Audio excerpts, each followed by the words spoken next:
Okay. I hope you hear us. A wonderful Wednesday, everyone.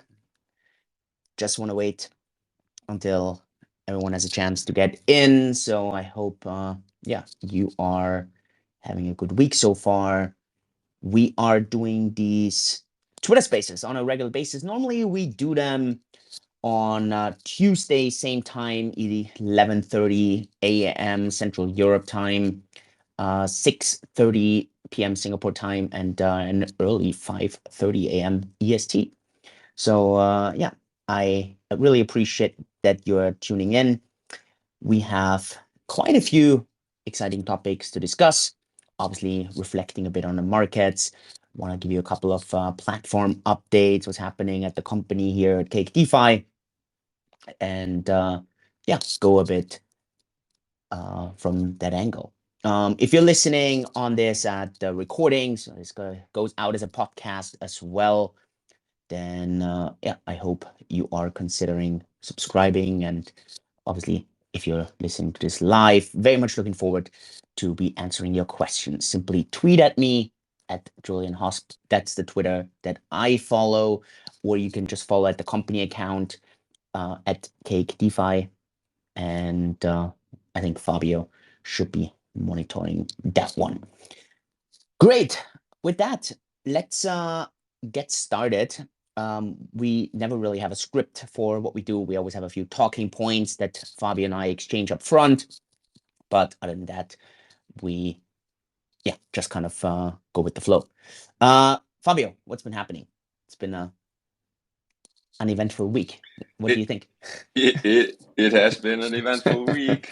Um, there is so much happening for me yesterday, and you kind of know me. I'm a little bit of I like gossip. I like when things are a little bit crazy in the space. And for me personally, of course we have the general markets, but before we go into that, the main thing or one of the biggest things that has happened this week was yesterday, the kind of our first real insight or some evidence that pinpoints to the DAO hacker. So this is like the biggest thing that happened since Mount Gox, and uh, there was no evidence or nothing for one of the biggest hacks in the crypto space ever.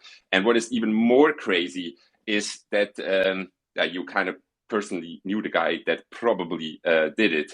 And yeah, so I was following along that. Laura Shin, she's a great journalist in the space. She writes for Forbes. She has her own podcast, and I think she spent years on the research on this and did an exceptional job. Like there were some memes going around. Not even the FBI could do it. Good that we have Laura. And yeah, crazy. So this happened, of course, and we have the general markets actually price-wise not doing that much, a little bit more sideways, a little uncertainty. But for me personally, of course, some gossip. The Dow hack was definitely a big thing. I mean, yeah, for sure. And I got asked so much afterwards if I could share any further detail. Um, I think everything that Laura posted into that Forbes article, and then I made this 41 tweet thread. I think it's my longest tweet thread ever that I made. I really have nothing else to add there or share. Now, again, just want to highlight this here as well. Anyone is expected not guilty until proven different. So that's obviously very important here. Laura, and that was also important when I had this interview with her last week. I didn't know why she was going to interview me. And I didn't know that the actual 2 hours of interview were not really about what she really wanted to know. She just wanted to get maybe a bit of a reconfirmation of her entire suspicions. And I didn't see any of the evidence until yesterday. Also, even though I knew that this article was gonna drop, I didn't know the details. I hadn't seen any of the evidence up front. I hadn't informed any of like the team or nothing.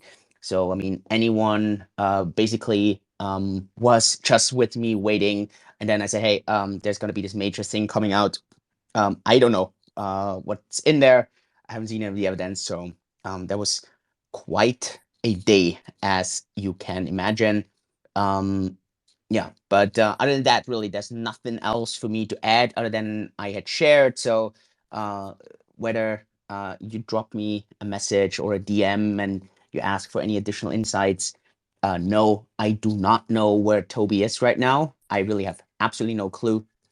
And look, I know a lot of people, obviously, who also know him, and many of these people are very close friends of mine, and none of them know where he is. So, yeah, let's see. That's gonna be a an interesting story to kind of follow. Yeah, from my side, and I expressed that anyways. Um, I always over the past years appreciate it, and really want to say thank you to all of you who actually looked into the facts and the actual data about my ousting in my past company. And I really want to say thank you for everyone that followed that properly and understood that. But so obviously that news and that data that got kind of shared yesterday put a total kind of new spin to that, and really kind of reinforced some of the motivations that happened. And so, yeah, quite crazy. So yeah, I choked with u-zyn like yesterday. I said, u-zyn, any hacks I'm not aware of. Yeah, any hacks that are still out there that we need to clean up or talk about. And yeah, we were just laughing. He obviously also knew Toby. So um, yeah, it's quite uh yeah, it was quite yeah, a surprise, let's say it this way, for both of us. Maybe without going into all the nitty and gritty details, I know for a fact that lots of people that are joining our regular crypto spaces and that are customers at Cake DeFi joined the crypto space 2017 or later. And this hack was like the biggest thing in 2016 in July or so. If you want to follow there's a great article that Laura Shin wrote about, very extensive. She also wrote a book about it. She has the podcast. So for the juicy and real information, follow professional journalism. So go to the source and read it for yourself. The only thing that I may want to add here is for everybody that didn't know what happened back then is you had this whole you had Ethereum as a chain, and there was like 5% of the total supply was exploited through a hack. And after that, Ethereum practically, like within a community decision, they made a hard fork, and Ethereum Classic came out of it. And so from like I follow closely the Bitcoin maximalist community, and most of the people there, they make the argument that this is one of the worst things that ever happened to Ethereum because they were practically able to make a centralized decision, fork the chain, and fork out the hacker and move on from there. And so this is like in the decentralized world, a very philosophic, a very heated topic. And yeah, so everybody that maybe doesn't know what happened there in 2016 and why it's such a big thing, it's definitely worth reading a little bit about it. But other than that, like you made a video, you made a great thread with all the information. Laura had posted all her information in the article. So if you want to know a little bit more about that, probably the best thing is to go to the source directly. 100% agree. And maybe a couple of points. And we had a catch up today, and we discussed this in there. And I think that is a very interesting point also to discuss. But first, two things. I think there's two or one really good book that I have completely like completed, and that's Bitcoin Billionaires. It's really about the early kind of days of Bitcoin um and and and Silk Road. It's a very interesting book around Bitcoin. And from everything that I've seen so far, again, I didn't get to read the book earlier than anyone else. I only got it yesterday on Kindle, Cryptopians, which is that book from Laura. So take a read there. It's basically the entire kind of history, a bit about Ethereum. So from everything that I've seen, I only kind of glimpsed through it. Looked very, very nice. So if you haven't, I always feel if you like, I got into this space in 2014. So for me, Ethereum was like I kind of experienced all of this where I saw Ethereum very questionable at the very beginning. And then after the DAO hack, I think in August or September or something, I actually then started investing myself in Ethereum because I started realizing its value.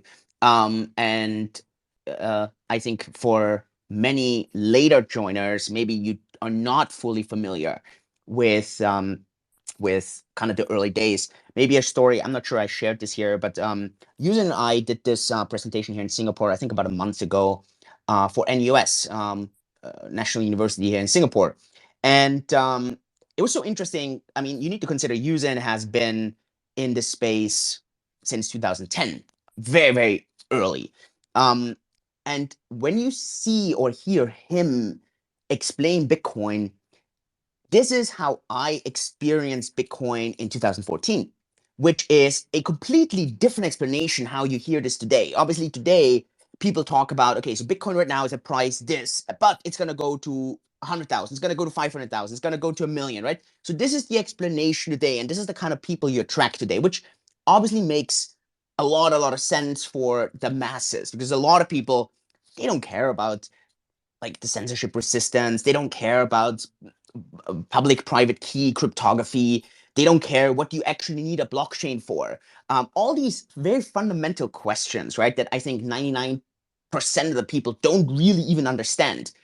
If you just would throw out that simple question, right? I don't want to go into this in this Twitter space, but just a simple question on what do you need the blockchain for in Bitcoin? Like, why? Why is it really needed, right? This very fundamental question, I think, for most people is not really clear.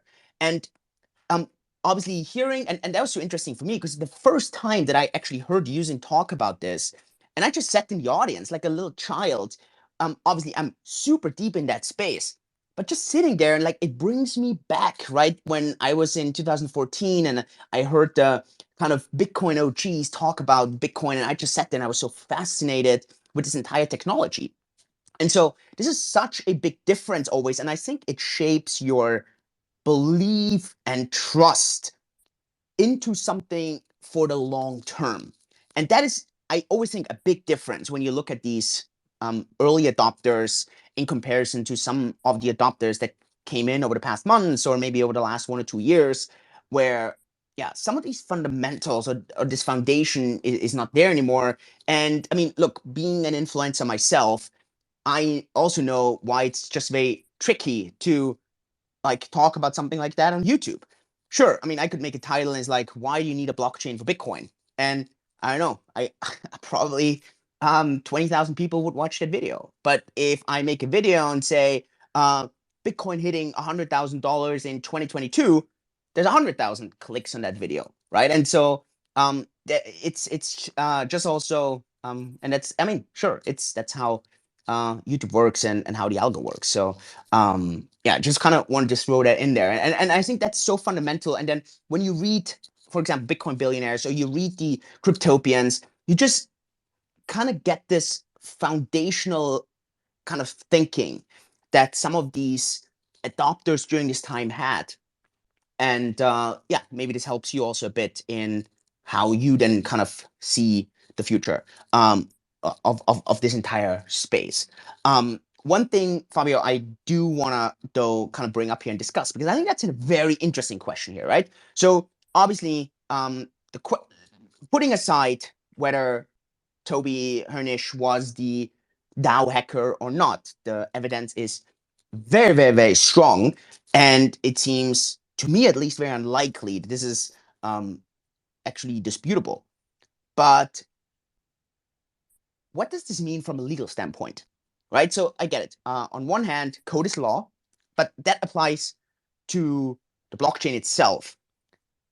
But what does this mean to the outside? And so the question then is always, who got harmed in all of this? And we had a discussion about this today, right? And you mentioned this and you hinted at it right now. I think there are a lot of, and especially the Bitcoin maxis, right, who sit there and they would probably have a harder time looking at Ethereum and really denouncing Ethereum had they not undergone that hard fork in 2016.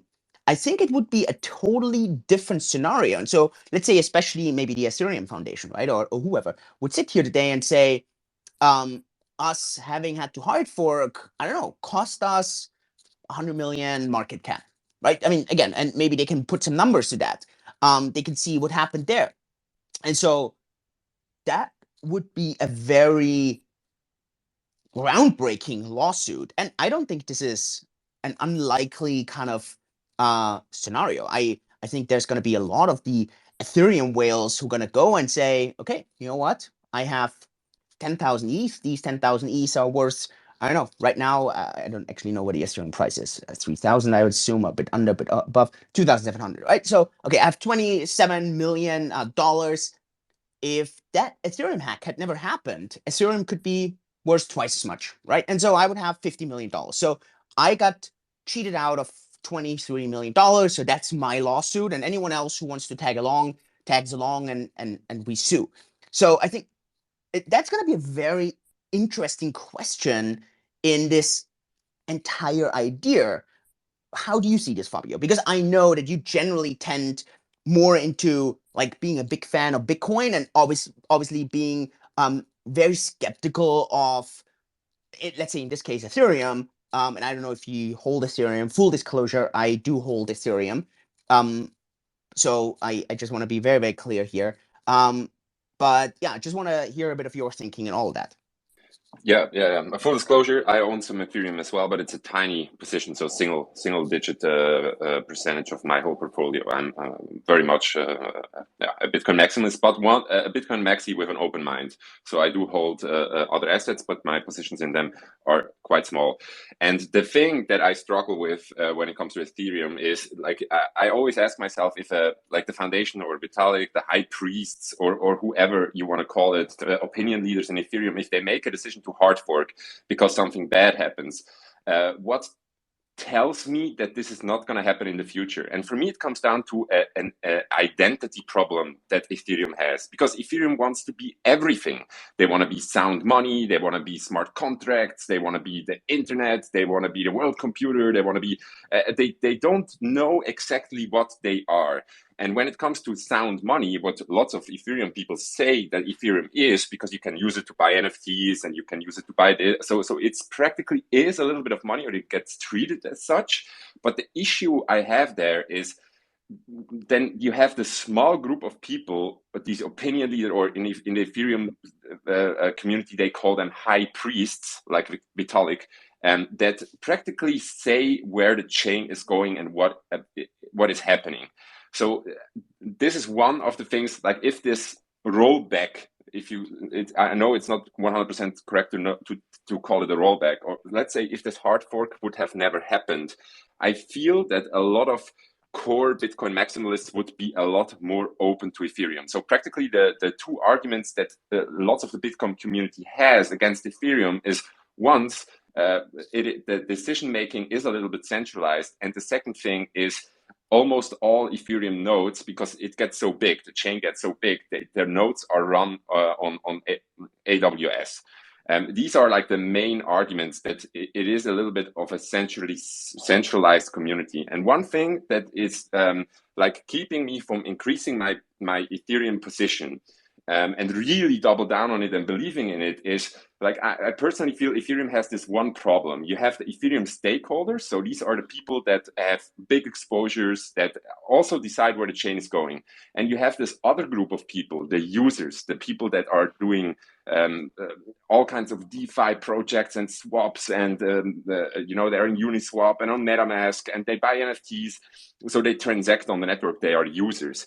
But the Ethereum network is controlled by the stakers, and both of them have different incentives and different things they want. So, for example, with the last proposal that Ethereum became practically deflationary, this is something the staker really benefits from, but the users actually don't, because the transaction fees are a little bit higher than they were before. And what Ethereum suffers from is the high transaction fees. It's not really usable so I see this discrepancy, and I want to be an Ethereum believer. I want to hold more Ethereum. It's just there are some things that I struggle to really get my head around. And Bitcoin has its issues as well, but these are a little bit of the things that I see or that I feel in the Ethereum ecosystem that it's hard for me to understand. And I've been in the space for quite a while now, I'm open to being more open, let's say. That's a little bit my 2 cents. And I think it's I mean, and also, I mean, I think most people are aware of that, but again, full transparency, I sold most of my Bitcoin holdings in October. Mentioned, we discussed this here on the Twitter space. My largest position is DeFi chain. It's actually the position why my year-to-date portfolio is like plus minus zero or slightly actually positive right now. My second largest crypto holding is Ethereum. Um, Obviously, I also always think a bit that, sure, it's such an easy attack angle for a blockchain like Ethereum to say, hey, there's this hard fork, you did it once, like you're gonna do it again. And so this attack angle makes it so simple. And I think, and I mean, not think, but I know without the DAO hack, obviously, that hard fork would have never happened. So, um, yeah, it's gonna be like I think the question now is, I mean, that story broke yesterday, so what's gonna be the fallout? There were a lot of messages going around with law enforcement. So who's gonna take this up? Where is what like which authorities have to be informed? Like I was told authorities here in Singapore have been informed. I am actually not sure if Toby's actually in Singapore. I had asked a couple of good friends, no one knows.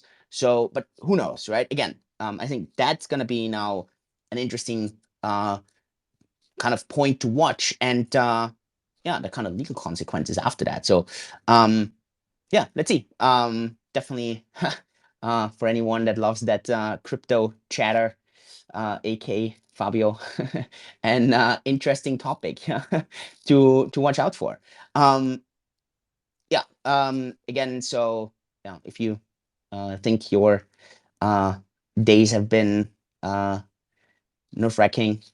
Guess how yeah, I've been sleeping and how my days kind of been uh, expecting that over the past couple of days. So, but yeah, very appreciative of all of your support, and quite impressed with that yeah, article, the research in there. Yeah, so quite good. From that, I don't know, Fabio, if there's anything to add here. If you need or if you want to add anything, otherwise maybe we'll discuss a bit on the general markets. They have been sideways, up and down, quite emotional roller coaster. But yeah, unless you feel that there's some other things we need to address here. No, go read the article or go on Julian's Twitter and read the thread. It's a really good thread, and like with screenshots of emails from 5 years ago. Go read the thread. It's worth your time. It reads like a criminal. I don't know. Unveiling. It's crazy. You need to go read the thread. Yep. Cool. With that, yeah, Mr. Permabull Fabio, what's happening to the markets? Last week's Twitter space, we were above 40K with Bitcoin. Now we're under 40K. Obviously, nothing here is any kind of financial advice. We're actually just commenting on those things. And I also want to add something here. All of us are long-term believers in crypto. So us commenting on the price here is, yeah, just I think also a bit of the entertainment and the kind of getting away with our thoughts on the daily kind of action that's happening in business, or that's kind of the other craziness. So yeah, Mr. Permable, please explain what's happening here. Okay, maybe I'm going to surprise you today because I kind of have a theory that is not a permeable theory in the long run, as you just mentioned. I'm super bullish on Bitcoin. We will go into the six figures. Bitcoin is it's all going to be fine in the end. But in the short term, like a few of my friends, they pressured me into making a statement of how this year probably will going to look like, and I really needed to think about it. So right now, I kind of have when you look at general markets, I feel it's a little bit like 2018, where the Fed was hiking the interest rates up, I think, in 2 or 3 steps leading up to December 2018, where we had a big, like a crash in the crypto market. We went from 6,000 to 3,000 in the Bitcoin price, and also the general markets, they were dumping quite a bit. So I feel we are leading up. I think the next Fed meeting is on March 8th. So I personally, I feel they said they're going to make an interest rate hike. I feel that they actually are going to do it. Can I ask? If Wait, let me jump in here. How many people? Like, let's talk in percentages, right? How many people in crypto space actually think they're gonna do it? I just want to get your thoughts on that. Do you think 90%, the majority? Do you think half of the people think they're bluffing? It's actually no, like maybe 10 or 20% are thinking like they're really gonna do it, and the other 80 to 90% are just like they're thinking it's not gonna happen. I want to understand that. What do you think? Okay, I have no data to back this up, but my personal feeling of just reading through crypto Twitter is that a large majority thinks that they can't do it and that they are bluffing. And I would disagree there. Wow. Okay. But if that is the case, okay, it's gonna be interesting. So, okay, what's your like thinking then further? If there's actually a large percentage where you think they're gonna be surprised in case the Fed raises rates. I think if they're gonna raise rates, I think the market is gonna dump. General market is gonna dump. Bitcoin is going to dump. If they raise the interest rates, at 20,000 Bitcoin is possible because there is so many things that are pointing to 20,000. It's the 200 weekly moving average. It's the all-time high. It is there's so many things pointing at the 20,000 level. So if we are going to dump, we're probably going to see that the 20K. Also in general markets, I think it's very likely if they really raise the rates, that there is a correction coming, and probably in general market it is a much needed correction because we were practically on a 12-year bull run without bigger corrections since March 2020. And so you're gonna keep your laser eyes, laser rays still 100K, or what's the? Course, of course. But as I said, nothing changed. It's still bullish because I think we're going to dump quite heavily and unexpectedly for most people. And after that, probably the Fed is still saying, okay, we're keeping course. We're going to raise interest rates. And then with the next meeting, they're probably not going to do it. And then one meeting later, so this is 8 weeks and then 16 weeks later, they're probably going to change course. Or this is at least the theory that I have. It's like in 2018, that they are going to change around. And after that we see a last real run up in both general markets and both the crypto space. Or at least that's my this is not financial advice, and this is just some dubious speculation. Just saying. Yeah. Yeah. Okay. Interesting approach. Okay, so this is again, this is my thoughts. This is just me talking to various people who have, some of them gonna have a lot of clue and some of them don't have a lot of clue. And so I obviously make my own financial decisions, and so should you. And I'm currently financially positioned where I have a solid position in crypto. So I want to highlight that. So if I would expect a crypto dump, I would not have a solid position in crypto. I mean, I'm not like masochistic where I like to see my net worth going down. Don't worry.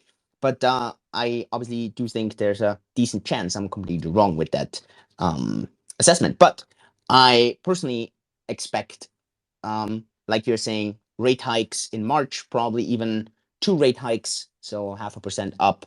And where I maybe disagree with you right now, but who knows? My expectation here is that from everything the Fed has seen so far, and let's be real here, the Fed doesn't care about crypto. They don't care if crypto dumps by 75%. And just kind of understand, 75% is minus 50%, and then another minus 50%. So we went from 68 or 69 to, let's say, 35. So that's more or less where we are right now. Let's just say it's more or less. Not exactly, but more or less. And now there's another 50%, and then we end up exactly where Fabio's kind of expecting where we could end up. The Fed doesn't care about that. The Fed doesn't care about like all the Nasdaq stocks pumping and then dumping. They don't care. What they really care about is the fundamental financials, right? So they care about how liquid are interbank rates, how liquid are the rates that countries give each other, repo markets, right? These are the actual lending rates where the liquidity actually happens between these large institutions that do like hundreds of billions in movement, right? Because if that thing kind of has a fallout, then that's what we see in 2008, and then that's when there's serious implications. So that's what the Fed is going to look at. And from everything that I have just like experienced and I've been following over the last 3 months, there hasn't been a single sign that there's not enough liquidity in those, to me, fundamental markets that what the Fed is looking at. So even if the market really dumps heavily, I don't think the Fed cares.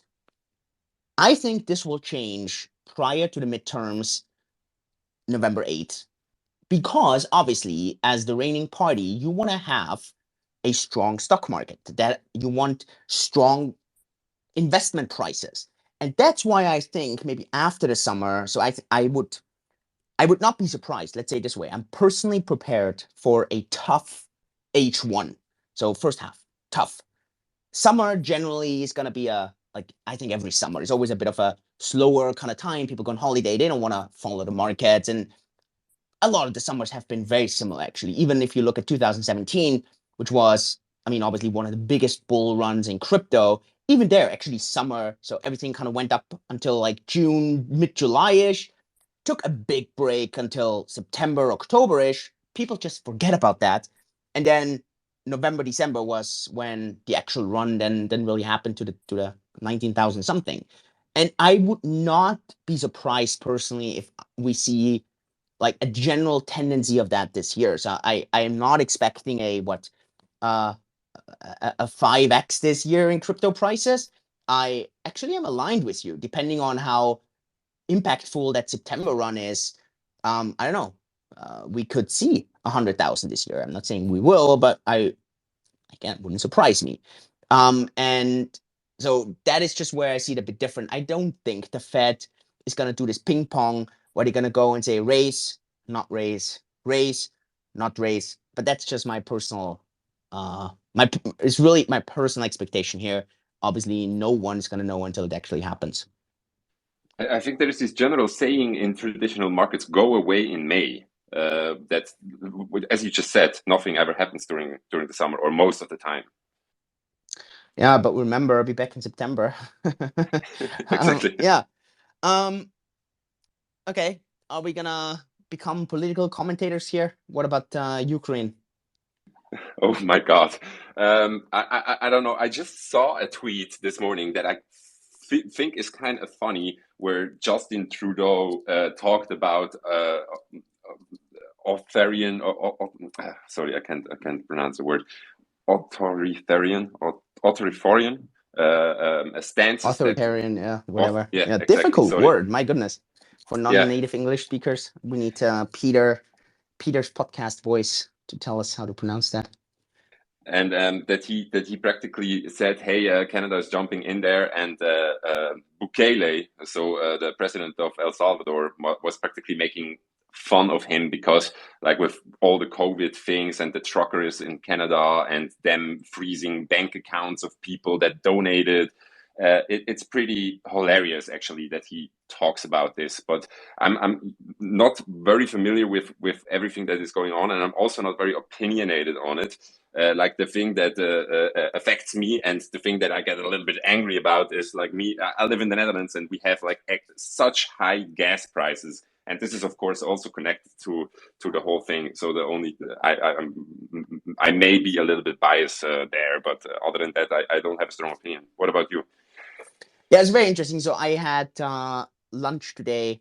Yeah, actually, I didn't expect such a discussion during lunch, but then we had this discussion today with someone who was actually from Russia, and so was yeah, obviously had very good insights.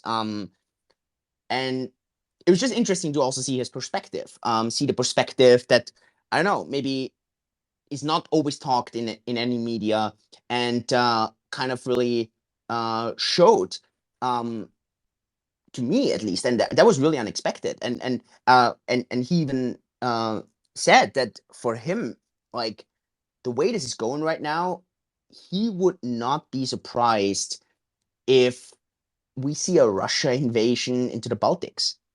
And that to me was just like, I was so surprised about that. I mean, of course, this gets discussed, and I understand that. But to me, that was just shocking, obviously, as a European, to think that you had a Russian invasion into Europe.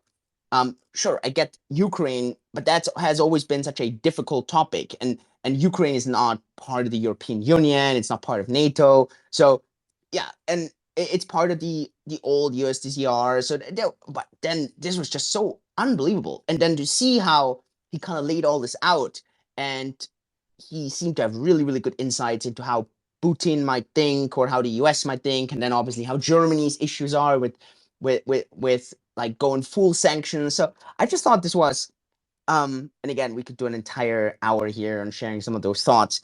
To me, and this is now where I would kind of lead to, how do you see that on the one hand for the Fed, right? That maybe, and so this is obviously now where the kind of curveball gets thrown, right? So everyone right now is so bearish on the markets because of the Ukraine topic. Um, what does this mean for the Fed? Do you think that that is going to be something where the Fed then goes and says, okay, listen, we actually had Ukraine who was already dumping our prices, and it's kind of turning everything down. It's kind of like calming the economy. Maybe we don't need to raise rates. So that was kind of the curveball that then that we had discussed over lunch. And so I just want to kind of throw that ball at you. Okay. Like, I'm not 100% sure what it would mean for the Fed. Just one thing that came to mind when you just said that is 2 or 3 weeks ago, I was looking at inflation on different currencies, and there is this list.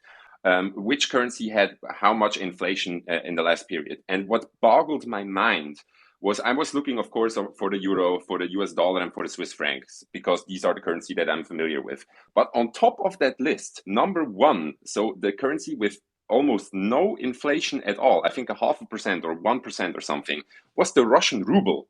And this was blowing my mind. And I don't actually know why that is. If I know that Russia is going strong on gold, and they might have their reasons why they want to mobilize and invade. But from a geopolitical standpoint, I struggle to understand what the impact is, also connected to the Fed. So I'm probably the wrong person to answer that question. Do you have any idea what that could mean for the Fed? Because I cannot make the connection. Yeah, I mean, I'm definitely not a macro like expert on this stuff. That was just something, again, I just want to throw some ideas in. Maybe someone kind of puts this up and has a different decision making for him or herself. So no, I don't really have a strong opinion, just because um I really don't see myself as an expert in that field. Um Again, I think it all kind of just highlights how difficult right now it is to make good investment decisions. One general concept I always want to pass on to everyone, a concept that I was always taught, and I want to pass this on, is this concept about a purchase power casino. Um, if you understand that concept, you actually understand the concept that you cannot sell anything. You can only buy. The concept, and just stay with me, and maybe I probably, whatever, I shared this here on Twitter space several times, but just understand this concept. And see yourself that you have your purchase power, and you can calculate that purchase power in any kind of calculation that you want to have. So let's use the dollar. But this doesn't mean you're owning dollars. It just means you're calculating in dollars. Can be euros, can be francs, can be whatever. And now with this purchasing power, this is not fiat. So we're just talking about this number, right? You go into a purchase power casino. And in this casino, you can have as many kind of tables that you can play at. So it can be the Bitcoin table, it can be the DeFi chain table, it can be the Ethereum table, it can be the NFT table, it can be traditional stocks, it can be ETFs, it can be Tesla, whatever, right? So you can make as many tables as you want. And the time frames you're picking can be as short as you want. for any liquid market, in theory, the timetables are, or the time frames would actually be microseconds, but it's unrealistic for us humans. But if you are a quant or an algo trader, these time frames would actually be seconds. Because every single second, you would be asked to make a new decision how you want to distribute your purchase power onto these tables. So if you, for example, you're invested in DeFi chain, and this is just an example, and now you're sitting there and you're like, okay, I made tons of gains in DeFi chain, so I want to sell DeFi chain, but there's actually no selling. What you're actually doing is you're buying, let's say, fiat. So you're buying dollars. So you're now buying dollars, and you have a new table where you're at with dollars. The problem with dollars is, in comparison to the purchase power, that the purchase power decreases if you're staying in dollars, because more and more of these units, it's a different story, right? Dollars and the actual units is two different things, because you have money printing, so inflation happens. So if you're staying on the dollar table, for example, you know that you have very little volatility, but you know that guaranteed over time, you're going to have less purchase power at the end of the year. So one really important picture that I was always taught is always see yourself in that purchase power casino. And you need to actually decide, and this is now the second point here. The first point is you have to be always invested in something, right? So you have to be at those tables. There's no selling, there's only buying. So if you want to go out of the dollar, you're actually buying something else. If you want to go into the dollar, you're buying the dollar. This is such an important picture. So you're actually always invested. This is key because you will hear very few people actually describe it this way.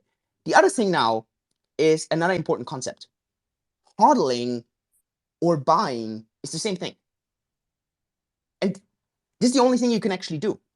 So every single time frame, and this can be weeks for you or days or second, but any liquid market, you're actually making a conscious decision to repurchase the assets that you're in. This is very complex for most people because most people, they really look at the selling price in comparison to their purchase price. So many people, and here's a story like from a golf round. I play golf on a weekend with good friends, and whenever I have a really bad shot, they always like, "Don't worry, you bought Ethereum at $8, so you should be happy." And that's always kind of their kind of joke, right? That I had a very early purchase price in Ethereum. Sure, fine, and we all laugh about it. But actually, this leads to some very bad decision making in their part. Because in their part, they think that they should not be investing into Ethereum today, even though I own Ethereum, just like I had mentioned, because I bought in at $8 and they would be buying in at $3,000. But the actual correct thinking here is that we are all in this purchase power casino and we're actually investing onto these tables at current prices every single decision. Now, obviously, there's one important factor to kind of consider here, which is taxes. So you would have to consider that, right? So the tax part changing between those tables obviously has tax implications. And the other part is a research part. So how much time do you need to invest to especially open more tables? So the more tables, the more time in research you have to do. But that is an important concept. And so depending on your tax implications, right? This, don't take this as advice from me, just understand this for yourself. But I want to kind of give you the concept. If it's fine for your taxes, consider selling a position that's in plus in the greens and purchase it right back. Obviously, with the fees and everything in mind. Just do this because you're basically now entering into the purchase power casino again, and it completely resets your mindset on how you should actually think about. I know that Warren Buffett is not very much liked in the crypto space, but his entire thinking around investing is actually spot on.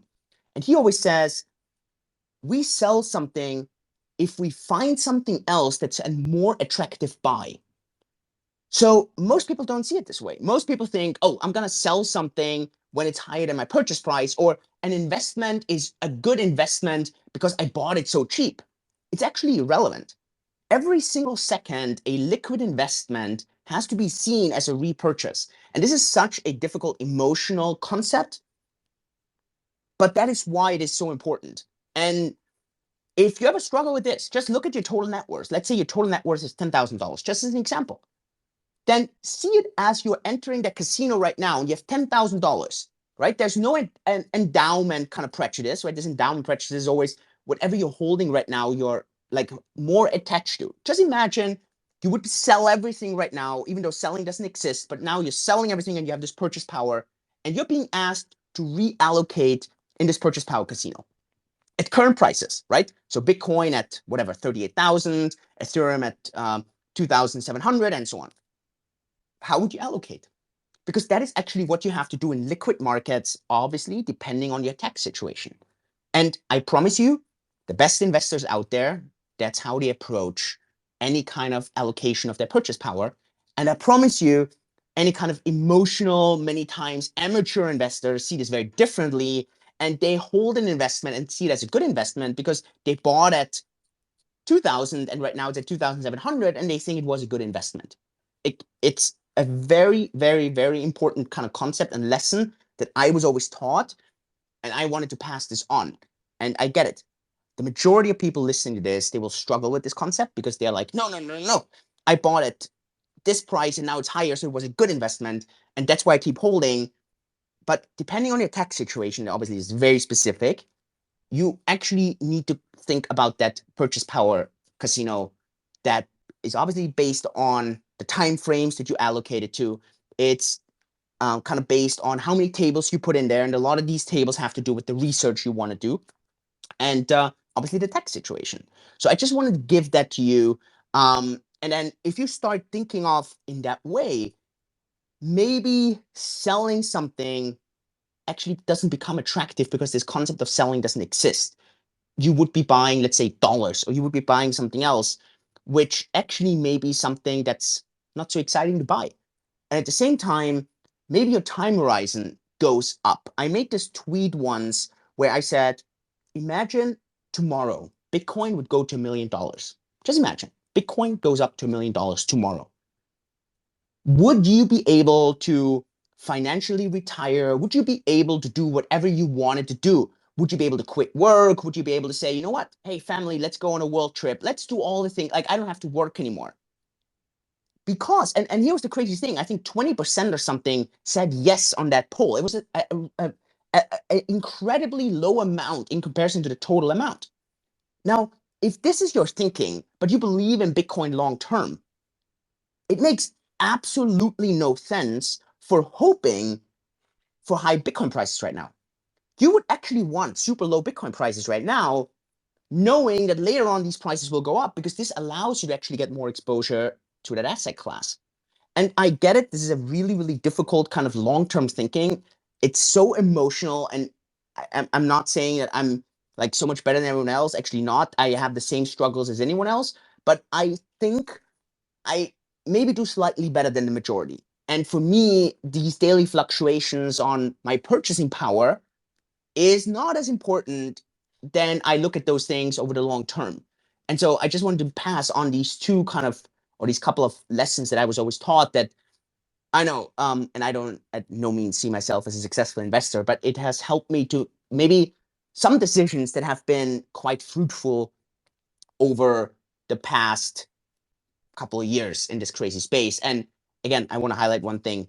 Um, yeah, the if you can choose between being lucky and being skilled, it's luck all day long. Uh, Being lucky makes life 50 times easier. So yeah, just I don't know if I shared those things before, Fabio, but I just want to share them here. A little bit, and it's such a good comparison. Like maybe to sum it up again, if you sell something, you're buying something else. Even if you think you're selling Bitcoin, in the end you end up you're holding your local currency. And the second point, which I think it's such a great point you made, and you mentioned that on several occasions, is when you imagine you get liquidated today and your whole portfolio gets reallocated into your local currency, and you sit at the table and you need to enter the market again. How would you distribute your wealth with the current prices? And it's such a great thought experiment to test yourself and your thesis if you would make the same decision. without the entering price you had before that. Like one thing that I maybe want to extend this, you mentioned these great investors like Warren Buffett, Charlie Munger, Ray Dalio, Drunken Miller, all these. And sorry if I say this, but all of them, they're boomers. And here in the crypto space, we kind of look down on older people. Or there is this tendency that we make fun of them because they don't understand crypto and they don't understand Bitcoin. But what all of them are saying, and what is like, I try to follow their advice a little bit. These are old guys. They lived through many crises. They know their shit.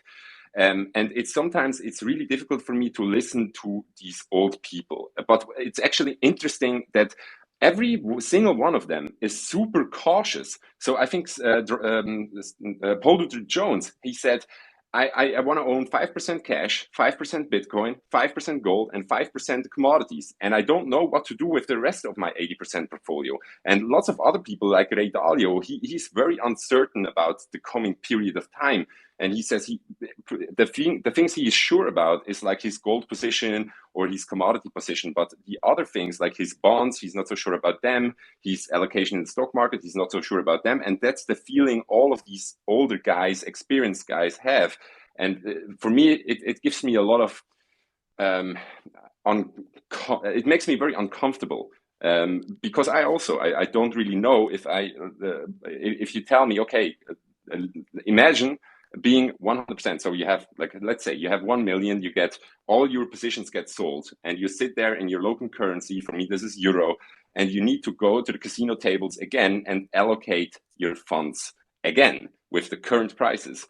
And it's such a challenging thing to do. And I have no clue how I would allocate. I asked you a few days ago, would a 10% gold allocation make sense? And you said, yeah, it depends. For some people it does, for other people it does not. Yeah, but I'm currently like really trying to imagine myself in that scenario where you need to re-enter the market again at current prices. Yeah, let's not talk about our company today. Let's finish with general markets today. Then we can do this. I think there's nothing time critical. Then I have two more ideas I want to share here, especially to what you said here. The first one, especially when we're talking about the older generation like Buffett and so on, here is the major thing where they struggle. And if you understand that part, you understand how to apply their concepts in today's day and age. The general concept, I mean, this is a timeless concept. Any price will go to the underlying value over time, right? Short term, pricing is an emotional kind of betting thing. Long term, it's a rational weighing of the actual value. I mean, it's such a simple concept. If you can buy something under its value, it will just take some time until that price hits the value. This is a timeless concept. It actually applies to anything. Now, the only question is what is value, right? And value is actually a function of three things. You can also say two things, but it's three things. The first thing is the utility of something. You multiply that times the number of people that understand that utility, and you multiply that with how rare that thing is. So something that has a super high utility, let's say because you need it to live, like air or water, that applies to anyone out there. So a lot of people actually need this. Then the only question is how rare is it? If you are where in the mountains where there's fresh water, no one would pay $1,000 for a liter of water. But if you're in the desert and you're that close to dying, it has super high utility, you definitely need it, you would easily pay $1,000, right? So the question always comes down to value. If you understand that concept, you understand there's no inherent value. Inherent value does not exist. Value always lies in the eye of the beholder. And so now the question is, how good are you in judging value? I had a phone call yesterday after all this Forbes story broke. And obviously, I had a lot of people calling me and texting me and so on. And so I had a really good friend from the US who is in real estate. And so he talks to me about real estate in the metaverse. And obviously, to me, like being in crypto, I completely understand where he's coming from. But I want to be honest, I'm struggling with understanding value of real estate in the metaverse. That doesn't mean I'm right. It just means it lies in the eye of the beholder. So I think a Buffett has a harder concept understanding value in today's day and age in comparison to what he considers as valuable. So I think that's where you actually have an edge over a Warren Buffett. I think that's really important to understand. The other thing now comes to the table concept. There are times when it's so obvious that allocating purchasing power onto a specific table has such a strong advantage because that table is just so skewed into the possibility of you making money. No table has a 100% chance, but it can be so skewed. So it's like you counting cards and you're like, oh, wow, this is like such a no brainer, right? And to me, this was, for example, March 2020, COVID crashed the market, and then the Fed jumped in and said, there's going to be no way these markets keep going down. We're going to print money till whatever. Markets will go up. And that to me was like a signal, get rid of all your dollars on your table, dump them all into whatever high risk investments there are, put it into tech, put it into crypto, and so on. So this was to me such a high conviction bet.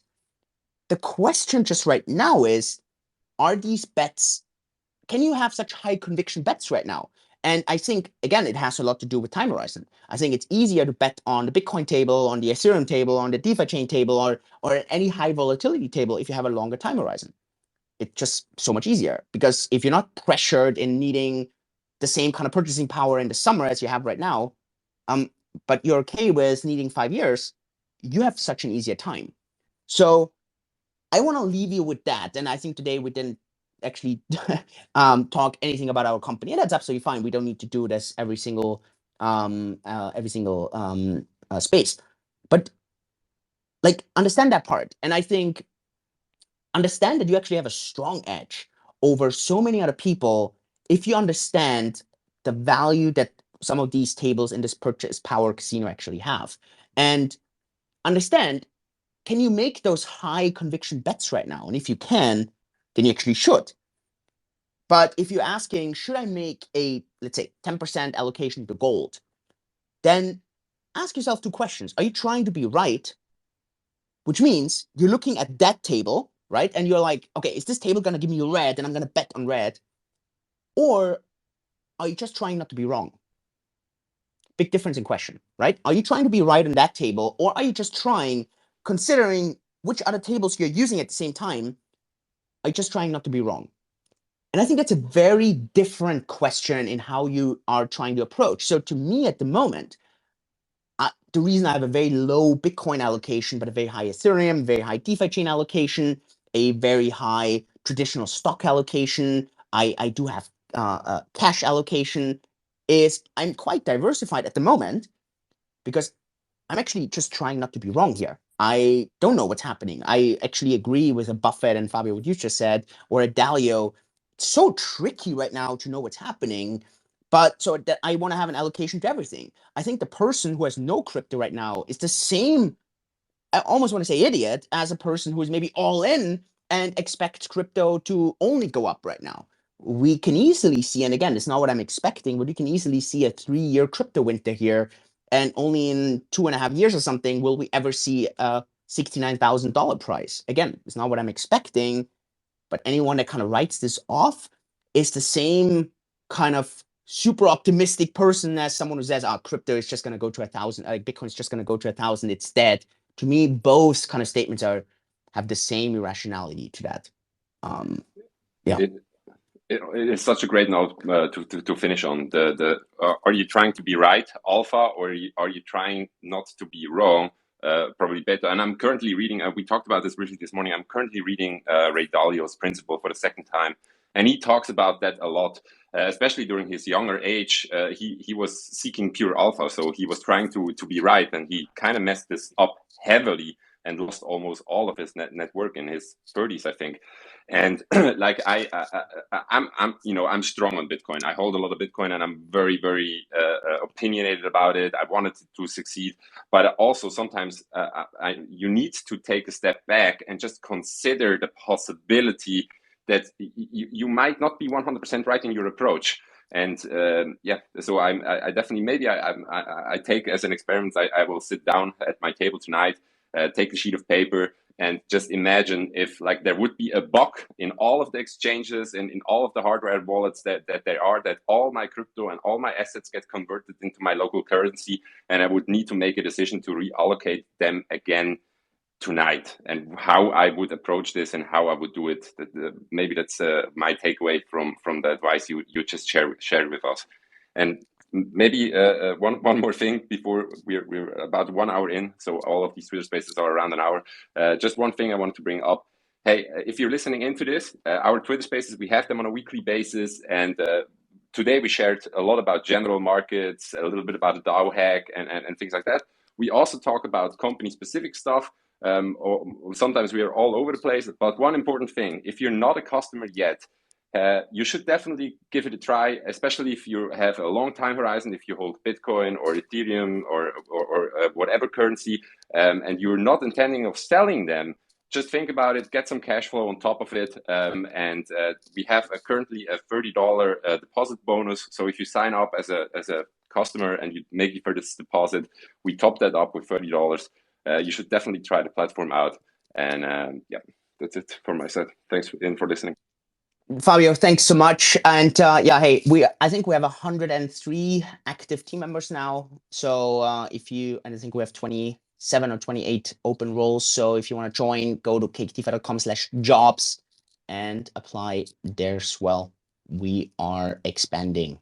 With that, thank you so much. I hope you got value out, despite us not giving any updates on the company today. Let us know if this is actually something that, I don't know, every once in a while you actually want to have.